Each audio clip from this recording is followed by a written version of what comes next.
வணக்கம். தினத்தகவல் செய்திகள். காஞ்சிபுரம் மாவட்ட அரசு தலைமை மருத்துவமனையில் காஞ்சிபுரம் சட்டமன்ற உறுப்பினர் RV ரஞ்சித்குமார் திடீர் ஆய்வு மேற்கொண்டார். காஞ்சிபுரம் ரயில்வே சாலையில் உள்ள மாவட்ட அரசு தலைமை பொது மருத்துவமனைக்கு தினமும் 5000க்கும் மேற்பட்டோர் புறநோயாளிகள் பிரிவில் சிகிச்சை பெற்று வருகின்றனர்.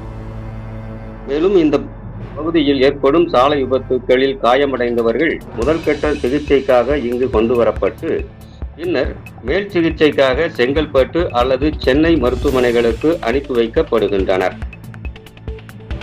இந்த மருத்துவமனையில் நோயாளிகளுக்கான போதுமான இடவசதிகள் இல்லாத நிலையில் நோயாளிகள் பல்வேறு மருத்துவமனைகளுக்கு பரிந்துரைக்கப்படுவதாக தொடர்ந்து பல குற்றச்சாட்டுகள் எழுந்து வருவது தொடர் கதைகளானது.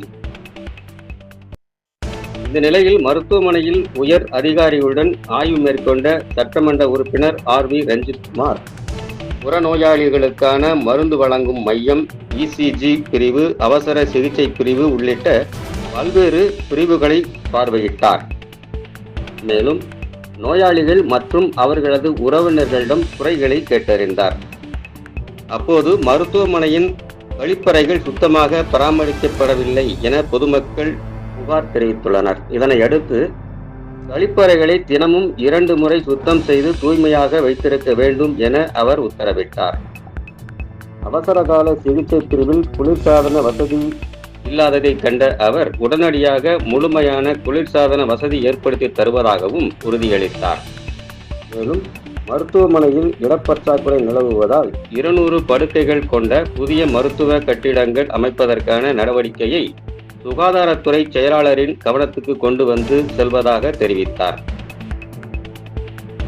காஞ்சிபுரம் அருகே காரை கிராமத்தில் அரசு மருத்துவக் கல்லூரி அமைக்க ஏற்கனவே இடம் தேர்வு செய்யப்பட்டுள்ளதாகவும் அந்த திட்டத்தை விரைவாக செயல்படுத்த அரசிடம் வலியுறுத்த நடவடிக்கை எடுப்பதாகவும் சட்டமன்ற உறுப்பினர் RV ரஞ்சித்குமார் செய்தியாளர்களிடம் தெரிவித்தார்.